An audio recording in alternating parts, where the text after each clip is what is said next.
As soon as I saw the gold embossed invitation lying on our marble kitchen counter, I knew this wasn't going to be your average cocktail party. It screamed opulence and exclusivity, the kind of event where deals are made with a wink and a handshake over a glass of champagne. It was addressed to both of us, but with my husband practically bedridden, I was the only one who could go.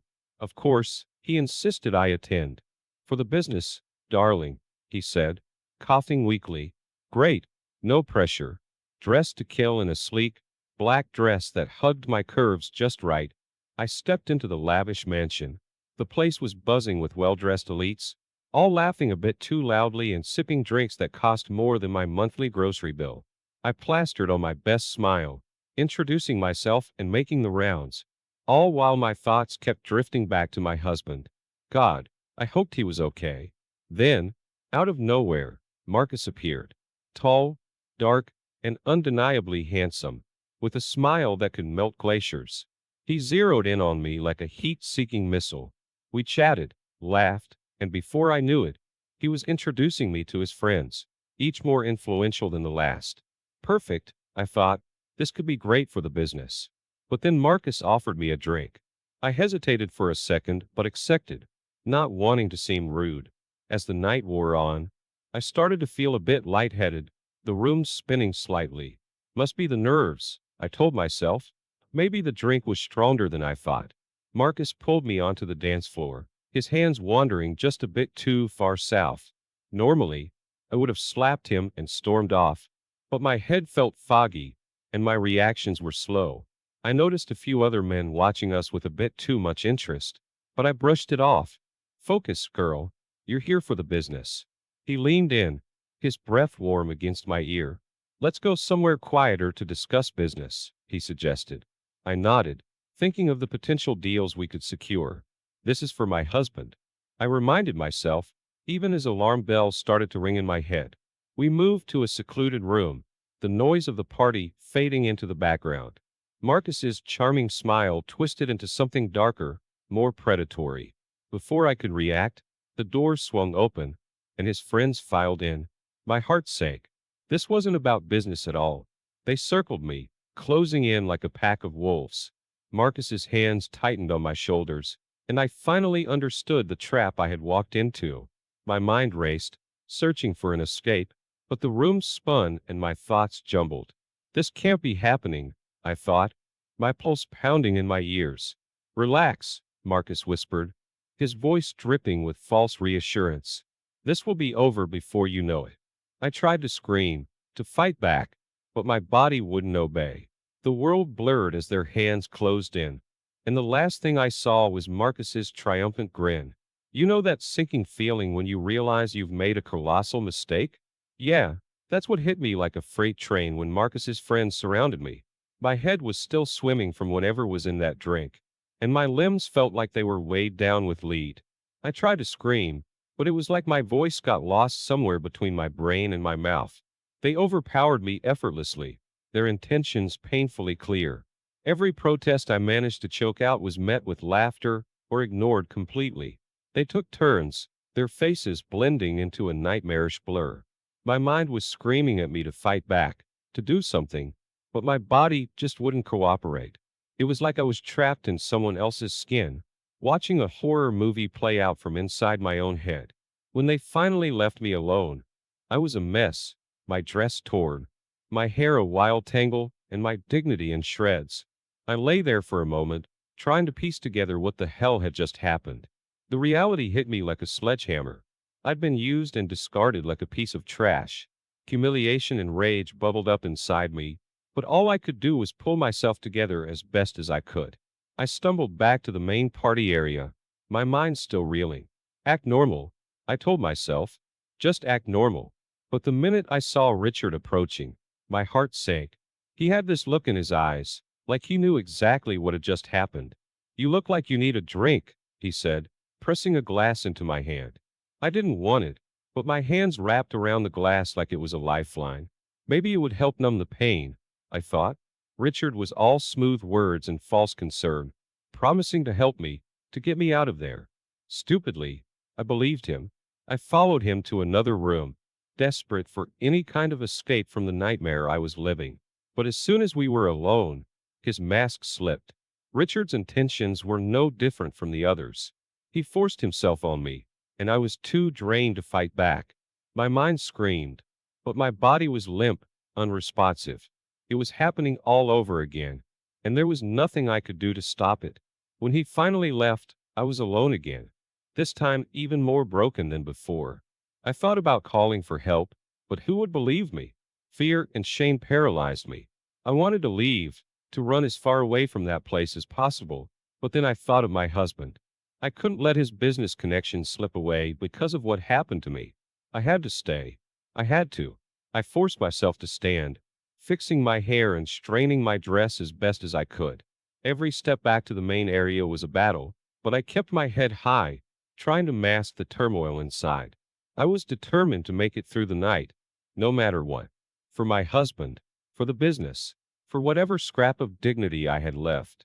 You know that gut-wrenching moment when you realize things can actually get worse? Yeah, that was me as I stepped back into the main party. The looks I was getting from the men were anything but friendly. Predatory eyes followed my every move, sensing my vulnerability like sharks smelling blood in the water. I tried to avoid them, weaving through the crowd and keeping my head down, but they were everywhere. Then Peter appeared, all concerned smiles and gentle touches. "Are you okay?" he asked, his voice dripping with sincerity. For a second, I thought maybe, just maybe, I found someone who could help. Naive, I know, but I was desperate. He led me to a quiet corner, promising to help me calm down and get out of there. But as soon as we were alone, the mask came off. Peter's hands were all over me, his intentions as sinister as the others. I tried to push him away, tried to scream, but he was stronger and more determined. He took advantage of me, and I could feel myself breaking even more with each passing second. This time, though, something snapped inside me. I wasn't going to let this happen again without a fight. Summoning whatever strength I had left, I struggled harder, kicking and clawing until I managed to break free from his grasp.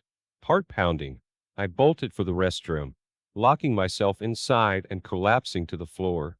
Tears streamed down my face, and I felt utterly trapped and helpless. In my moment of despair, the door creaked open, and a woman stepped in. She looked at me with genuine concern, her eyes softening as she saw my distress. "I'm Angela," she said, her voice calm and soothing. "Let's get you out of here." For the first time that night, I felt a glimmer of hope. Angela seemed like a lifeline thrown into a stormy sea. She quickly devised a plan to get me out without attracting attention. "Meet me at the back entrance in 10 minutes, she instructed, giving me a reassuring squeeze on the shoulder. I nodded, feeling a bit of my strength returning. I waited for what felt like an eternity, then made my way to the back entrance, trying to blend into the background. Just when I thought I was home free, a group of men intersected me. They'd been watching, waiting for their chance. My heart sank as they forced me into a secluded room, my brief moment of hope crushed under the weight of their leering eyes. This wasn't just a party anymore, it was a nightmare I couldn't wake up from. Ever felt like the universe is just hell-bent on screwing you over? That's exactly how I felt as the door to the secluded room slammed shut behind me. Another group of men, led by a guy named Tom, closed in. Their intentions were painfully obvious. It was happening again, and there was nothing I could do to stop it. Tom and his crew took turns, each violation chipping away at what little willpower I had left. I fought at first, but each desperate plea, each scream, was met with cold indifference. My strength drained with every passing minute until there was nothing left but a hollow shell. My mind retreated, numbing itself to the pain, the horror. If I just complied, maybe they'd be less brutal, right? Wrong. But what choice did I have? I was powerless, and they knew it. When they finally left, I lay there, feeling utterly defeated. I couldn't move, couldn't think. I was a mess of torn clothes and shattered dignity. How did my life spiral into this nightmare? All I wanted was to help my husband's business, to be the supportive wife. And now I was lying on a cold floor, every part of me screaming in pain. As I lay there, my thoughts drifted to my husband. I felt a pang of guilt. Here I was, enduring hell, while he was at home, possibly taking his last breaths without me by his side. I felt ashamed, not for what had happened to me, because deep down, I knew it wasn't my fault, but for not being with him when he needed me most. The door creaked open, and Eric stepped in. He had this look of faux concern plastered on his face. Offering me a drink like that would somehow fix everything. "I'm sorry about what happened," he said, his voice dripping with insincerity. I took the drink, hoping it might dull the pain. But his words meant nothing to me. I was too broken to care. Eric promised to help me leave the party, but only if I complied with his demands. Desperation is a funny thing. It makes you do things you'd never imagine. I agreed, clinging to the faint hope that he might actually keep his word. But deep down, I knew better. Trust was a luxury I couldn't afford. He took advantage of me one last time, his promises as empty as my hope. When he was done, he left me there, alone and broken. I realized in that hope was a cruel joke. I had been betrayed again. My last shred of hope shattered into pieces. I was trapped in a nightmare with no end in sight. You know that point where you feel like you've hit rock bottom, but then the universe hands you a shovel and tells you to keep digging? That's where I was, lying on the cold floor, utterly defeated. I realized I had one last chance to claw my way out of this hell. Desperation does funny things to a person. It gives you strength when you thought you had none left. I waited until I couldn't hear any more footsteps outside the room. Summoning every ounce of strength I had, I got to my feet and cautiously opened the door. The hallway was empty, now or never, I thought, creeping out and making my way through the house. As I turned a corner, I spotted a phone left unattended on a side table. My heart leapt. Finally, a stroke of luck. I grabbed it and quickly dialed for help, my fingers trembling. But just as I heard the operator's voice, the battery died. I almost screamed in frustration. Of course, because why would anything go right tonight? Then, out of nowhere, Greg appeared, blocking my path. His eyes were cold, calculating. "What are you doing?" he demanded. I tried to come up with a lie, but my brain was too frazzled. He saw right through me and dragged me into another room, his grip like iron. Greg was a special kind of brutal. He took pleasure in my pain, relishing every moment of my humiliation. I could feel myself breaking under his assault, my spirit crushed by the relentless brutality. All hope of escape or rescue faded with each agonizing second. When he was finally done, I collapsed to the floor, unable to move, unable to think.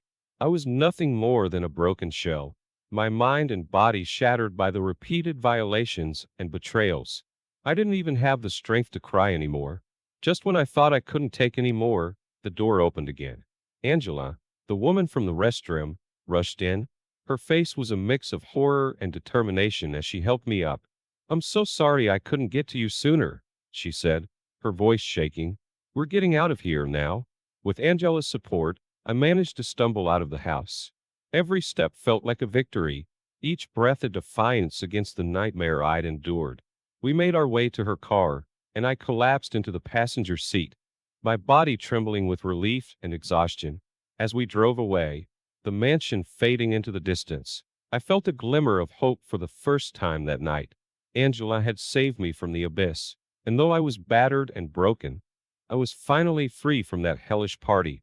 You know those car rides where everything feels surreal, like you're floating outside your own body? That's what it felt like as Angela drove us away from that nightmare of a party. The hum of the engine was a strange comfort, and Angela's steady presence beside me was the only thing keeping me tethered to reality. She kept glancing over, her eyes filled with concern, but words felt heavy and pointless. She drove me to a safe house, a small, nondescript place tucked away from prying eyes. It was supposed to be a sanctuary, but the horrors of the night clung to me like a second skin. Angela handed me food and water, her voice gentle as she urged me to eat, but my stomach churned at the thought. Everything felt off, like I was in a fog that I couldn't shake. "Maybe you should report this to the police," Angela suggested, her voice hesitant but firm. The thought of reliving those moments, of seeing the judgment in strangers' eyes, made me feel like I was suffocating. I shook my head, the fear and shame too overwhelming to bear. Instead, I found myself telling her about my husband, about his illness and the desperate need to secure his business deals. I needed her to understand why I'd been there in the first place, to justify the unjustifiable. Just as I started to feel a sliver of calm, my phone rang. The call that shattered what little peace I had left. My husband had passed away. The words hit me like a sledgehammer, the guilt and grief crashing over me in waves.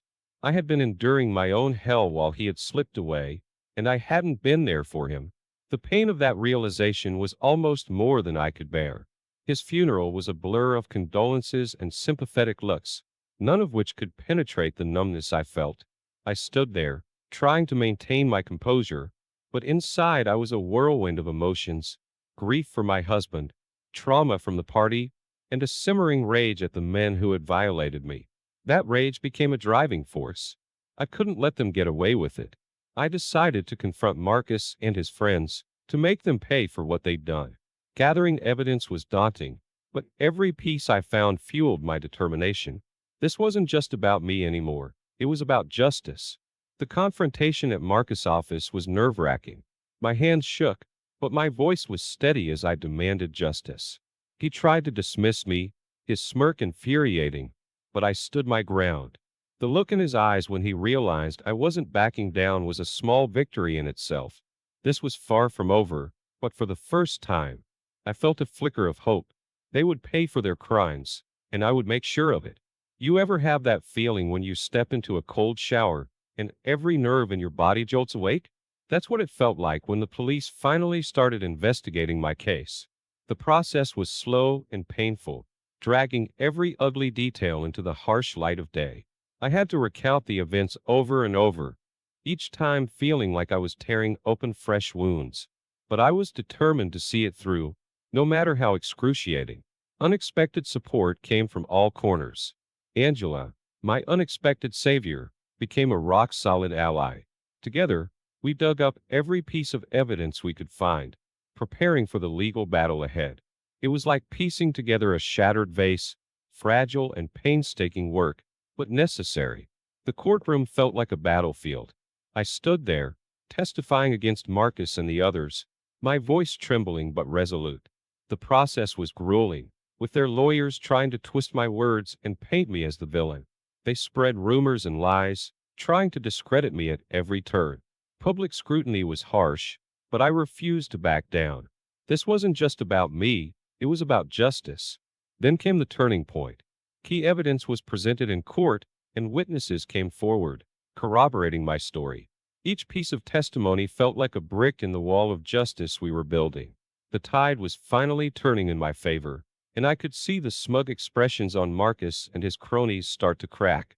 The day the jury delivered their verdict was one of the longest of my life. Guilty, the word echoed in my mind, bringing a sense of closure and justice I hadn't dared to hope for. Marcus and the others were sentenced to prison. It wasn't enough to erase what they'd done, but it was a start. The journey to healing was long and winding. I started therapy, leaning heavily on my support network. The trauma of that night still lingered, like a shadow that refused to fade. But bit by bit, I began to rebuild my life. Angela was there every step of the way, her unwavering support a constant reminder that I wasn't alone.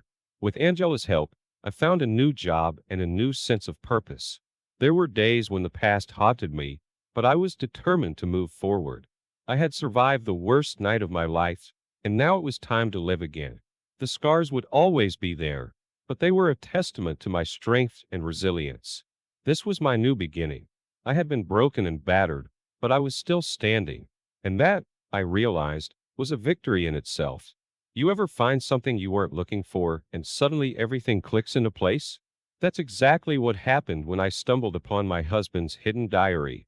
I was cleaning out his office, trying to piece my life back together, when I found it tucked behind some dusty old books. My hands trembled as I opened it, not knowing what to expect. The first few pages were filled with mundane business notes. Then I hit the jackpot. He knew. He knew about the dangers I faced at that party. Page after page, he detailed his growing concerns and the steps he was taking to protect me. It was like a punch to the gut, realizing he'd been trying to shield me from beyond the grave. But it didn't stop there. I discovered a whole secret network he'd established, dedicated to protecting business partners' wives from the same fate I had endured. It was an underground web of support and vigilance, operating right under everyone's noses. My heart pounded as I read about his efforts, feeling a strange mix of pride and sorrow. There was no question about it. I had to take over this network and continue his mission. I couldn't let his work go to waste, and I certainly couldn't let any other woman go through what I had. I reached out to Angela, and together, we started rebuilding and expanding the network. Recruiting trusted individuals was no easy task, but we managed. Angela and I trained our recruits, preparing them for any threats that might come their way. It was a lot of work, but seeing our network grow and knowing we were making a difference made it all worth it. Our first real test came sooner than expected. We received word of another high-profile party where a woman was in danger. The operation was risky, every moment tense and nerve-wracking, but we managed to save her. That victory solidified our resolve and gave us a renewed sense of purpose. With each successful rescue, our network grew. More women joined our cause, and we gathered more resources and built alliances. We were making a significant impact in our community, protecting those at risk and offering support to those who had nowhere else to turn. But of course, no good deed goes unpunished. We soon faced a new threat from a powerful businessman determined to dismantle our network. He saw us as a threat to his empire and used every dirty trick in the book to try and stop us. But we were ready, we strategized, fought back with every resource we had, and slowly but surely, we exposed his crimes and neutralized the threat. The victory was sweet, not just for us, but for everyone we'd helped. Our network was stronger than ever, and our resolve was unwavering. I felt a sense of fulfillment and purpose that I hadn't felt in a long time. My husband's legacy lived on through our work, and I knew we were making him proud. This was just the beginning. We had a long road ahead, but we were ready for whatever came our way. And for the first time in a long while, I felt truly hopeful about the future. Recognition was never something I sought, but there I was, standing on a stage with applause ringing in my ears. It felt surreal, like watching someone else's life unfold. The public accolades for my bravery and dedication were overwhelming. I accepted the awards with a mix of pride and humility, knowing this wasn't just my victory, it was a victory for every woman we'd helped. Each clap, each cheer was a reminder that we were making a real difference. But the real moment of truth came when I reconnected with my husband's family. It had been a while, and I wasn't sure how they'd react to everything that had happened. To my relief, they welcomed me with open arms, offering their full support for our mission. Together, we honored his legacy, working tirelessly to protect vulnerable women. It felt like coming home, like a piece of my heart was finally healing. Becoming a mentor was something I never imagined for myself, but life has a funny way of surprising you. I started guiding younger women in our network, sharing my experiences and helping them navigate their own challenges. There was something incredibly fulfilling about watching them grow stronger, inspired by my story to stand up and fight back. It gave my pain a purpose, turning my darkest moments into a beacon of hope. Our network continued to expand, reaching women across the globe. Each new chapter brought its own set of challenges, but we faced them head-on, adapting and growing stronger with every success. It was a whirlwind, and there were times when I felt like I was barely keeping my head above water. But the impact we were making kept me going, fueling my determination to keep pushing forward. Establishing a foundation in my husband's name was one of the proudest moments of my life. It was more than just an organization, it was a symbol of hope and change, dedicated to supporting victims of abuse and preventing future incidents. Seeing the foundation flourish, helping countless women and children, was a testament to his memory and our shared vision. On the anniversary of his death, I found myself reflecting on the journey. The pain and trauma were still there, like old scars that ached in the cold, but they were tempered by the knowledge of the positive impact we'd made. I had turned my suffering into a powerful force for good, and that brought a sense of solace I hadn't felt in a long time. Finally, I felt a sense of peace. It wasn't a grand epiphany or a sudden transformation, but a slow, steady realization that I had honored my husband's memory in the best way possible. The nightmare of that party had been the crucible that forged my new purpose, and I was ready to embrace the future with hope and strength. Life was still messy and unpredictable, but I had found my footing. I was no longer the broken woman who had stumbled out of that mansion. I was a warrior, a mentor, a beacon of hope, and for the first time in what felt like forever, I was at peace with the path ahead. You ever wake up one morning and realize your story isn't just yours anymore? That's how it felt when I saw the news. My journey from that dreadful night to now had sparked a movement. Women everywhere were standing up against their abusers, demanding justice. The network's influence was spreading like wildfire, changing societal attitudes and pushing for real change. It was surreal and deeply humbling to know my story was inspiring so many others to fight back. Of course, with growth came new challenges. Powerful adversaries started pushing back, trying to dismantle everything we'd built. It was frustrating, like playing a game of whack-a-mole with real stakes. But we adapted and innovated, finding new ways to protect and support our members. Every setback was met with renewed determination. They couldn't break us; if anything, they made us stronger. Partnerships with other organizations became a crucial part of our strategy. We expanded our reach and resources, forming alliances that bolstered our mission. These collaborations opened new doors for growth and collaboration, creating a united front against the common enemy.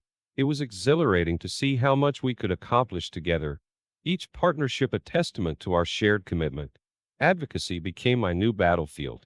I found myself in meetings with lawmakers, pushing for policy changes that would offer stronger protections for women. It wasn't easy, politics never is, but our efforts began to bear fruit. Significant legal reforms were passed, and support for victims increased. It felt like we were finally making headway, one piece of legislation at a time. The foundation and network continued to thrive, driven by the collective efforts of dedicated individuals. My husband's legacy was alive and well, woven into the very fabric of our mission. It was incredibly fulfilling to see his dream living on, inspiring future generations to fight for justice and change. We had come a long way, but there was still so much more to do. Looking to the future, I felt a renewed sense of hope and determination. My journey had made a lasting impact, not just on my life, but on countless others. It was a story of resilience, courage, and the unwavering belief that even in the darkest times, there is always a path to redemption and change. I knew we would continue to face challenges, but I also knew we had the strength to overcome them. We were warriors, survivors, and advocates. And as I looked out at the growing network of strong, empowered women, I felt an unshakable